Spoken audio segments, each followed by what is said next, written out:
चल खिला ले।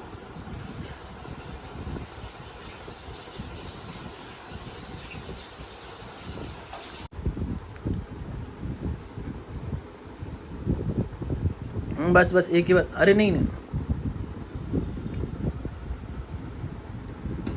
बस वो वहाँ पर।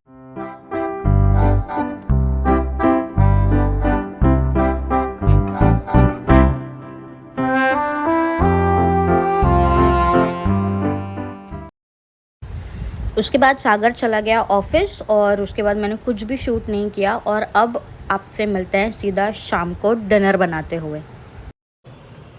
ये देखिए, ये पाव भाजी सी, ये बहुत अच्छा बना था आज। क्योंकि मैंने पाव भाजी बनाई थी तो उसके साथ ऑब्वियसली पुलाव ही सबसे बेस्ट कॉम्बिनेशन है और मेरे किचन की हालत आप अभी से ही देख लो। हाँ, कोई बात नहीं, चलो पुलाव बनाते हैं।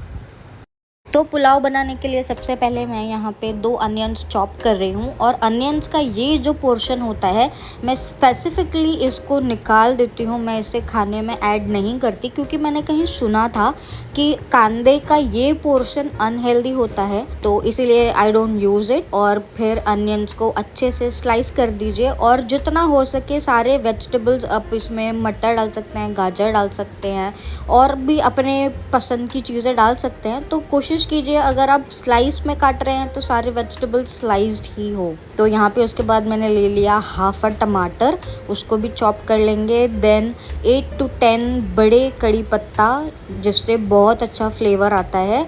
उसके बाद टाइम फॉर सम स्पाइसीनेस, तो मैं यहाँ पे 1.5 हरी मिर्ची ले रही हूँ और उसके बाद मेरा favourite ingredient which is kothimbir, coriander generous amount में मैं लेती हूँ, उसे भी अगेन फाइनली चॉप कर लेंगे। और मैं ना प्रेफर करती हूँ कि चॉप करने के बाद ना मैं कोथिम्बीर को पानी में भिगो के रखूँ। ऑल्दो जब मैं कोथिम्बीर लेके आती हूँ, मैं फ्रेश जब लेके आती हूँ, मैं तभी उसको धो के क्लीन करके थोड़ा सा चॉप करके फ्रिज में स्टोर कर देती हूँ। तो उसके बाद कढ़ाई में ले लीजिए 1 से 1.5 चम्मच घी, उसे अच्छे से गर्म होने दीजिए। उसके बाद उसमें डाल दीजिए राई, थोड़ा सा जीरा, हरी मिर्ची डाल दीजिए उसमें। और ये ना तीखेपन की जो स्मेल आती है ना, वो भी मुझे बहुत पसंद आती है। उसके बाद उसमें डालेंगे हींग, कड़ी पत्ता। और देखिए, मैं जब पुलाव बना रही थी तो कौन आ गया किचन में। ये है मेरी स्मार्ट बीवी का स्मार्ट जुगाड़ to shoot a vlog like this. बहुत अच्छे से इसने दिमाग लगाया है, बहुत अच्छे से दिमाग लगाया है कि ये यहाँ से लटक रहा है जिस पे कैमरा अटकाया है, and at the same time ये इसने चार्ज पे भी लगाया है। How smart, how smart. Charge वाला तो मेरे को याद ही नहीं था। Very good.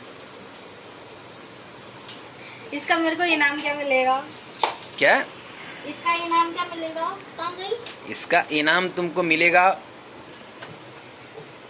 मुझे ही नहीं पता। ये किधर गया? तो the last clip was BTS of our vlog and coming back to the recipe. तड़के में डाल दीजिए अनियंस और उसको अच्छे से सौते कर लीजिए तब जब तक वो हल्का सा अपना कलर चेंज ना कर दे, तब तक उसे सौते कर लीजिए। उसके बाद उसमें डालिए अराउंड 1 चम्मच जितना जिंजर गार्लिक पेस्ट और उसे तब तक कुक कीजिए जब तक उसकी कच्ची महक चली ना जाए। उसके बाद उसमें डाल देंगे चॉप्ड टमाटर। फिर बारी आती है मसालों की, तो उसमें आधा चम्मच हल्दी डाल दीजिए, फिर 3/4 टीस्पून गरम मसाला, फिर 1 चम्मच जितना लाल मिर्च पाउडर, 1.5 चम्मच कोरिएंडर पाउडर। उसके बाद हीरो ऑफ द डिश आएगा पाव भाजी मसाला, कम से कम 1 से 1.5 चम्मच डालिएगा। उसके बाद नमक और इन सारे मसालों को पानी के साथ अच्छे से कुक करिए। ये मैंने साइड में भी यहाँ पे पानी रखा है राइस में ऐड करने के लिए। And then time to add cleaned and soaked rice. इसमें मैंने आलू भी रखे हैं। यहाँ पे मैंने अराउंड 1 कप चावल लिए हैं जिनको धो के रखा था मैंने। फिर चावल और आलू को सारे मसालों के साथ अराउंड 2 से 3 मिनट तक कुक कीजिए ताकि वो सब मर्ज हो जाए फ्लेवर्स। और उसके बाद गर्म पानी ऐड कर दीजिए। ऐड करने के बाद अगेन फॉर 15 to 20 मिनट्स उसे ढक के रख दीजिए। कोरिएंडर ऐड करना मत भूलिएगा। फिर इसे 15 से 20 मिनट कुक कीजिए and your rice is ready. मैं और सागर अराउंड आधे घंटे से अंदर किचन में हैं और तब से ये बिल्ला चुपचाप अपना ही काम करे जा रहा है बिना कोई आवाज़ किए, बिना परेशान किए, आधे घंटे से। कैन यू इमेजिन कितना बिजी है ये। फिर जब राइस कुक हो गए तो मैंने उसे थोड़ी देर के लिए ठंडा होने दिया और मैं उसका फ्रेश शॉट लेना भूल गई। तो जब फ्रेश पुलाव बन के रेडी हुआ तो उसमें से बहुत अच्छी अरोमा आ रही थी, बहुत टेस्टी लग रहा था और पाइपिंग हॉट धुआं निकल रहा था, उतना बहुत अच्छा लग रहा था। तो उसके बाद सर्व करने लगी हूँ अब मैं। तो ये सागर की प्लेट है, इसमें रख दिया है मैंने ब्रेड, उसके बाद सम पुलाव, उसके बाद बारी आती है भाजी की। और भाजी, थेपले एंड आई गेस ऐसी बहुत सारी डिशेस होती होंगी जहाँ पे आप जितना उनको लेट खाओ उतने उनके फ्लेवर्स इन्हेंस हो जाते हैं। सच में ऐसा है या सिर्फ मुझे ऐसा लगता है? आप लोग प्लीज़ कमेंट बॉक्स में बताना। उसके बाद हमने मील खा लिया और ये लड्डू, माय गॉड, ये लड्डू नाचनी के लड्डू है, रागी के लड्डू है जिसमें ढेर सारा ड्राई फ्रूट्स, तिल, पीनट्स वगैरह डाला हुआ है और ये स्पेशली आई ने बनाए हैं और ये पूरा डब्बा भरा हुआ था। मैंने रोज़ दो लड्डू करके ये पूरा ख़त्म किया है। और जैसे डब्बे पे फ्लास्क बने हैं वैसे डब्बे के अंदर भी लड्डू के फ्लास्क बने हैं। She so cheap. तो ये लड्डू भी हेल्दी है और अब मैं टेस्ट करके आपको बताती हूँ। मुझे तो वैसे बहुत ही अच्छे लगते हैं। मुझसे जब भी वो पूछते हैं तो कुछ खाएगी क्या, तो मेरी बस ऐसी सिलेक्टिव रेसिपीज़, डिशेस होती हैं जो मुझे उनके हाथ की बहुत ज़्यादा पसंद है। जैसे पोहे का चिवड़ा हो गया, गोभी की भाजी एंड दीज लड्डूज अमेजिंग। ये नाचनी क्या कहते हैं, बाय नेचर ही बहुत हेल्दी है।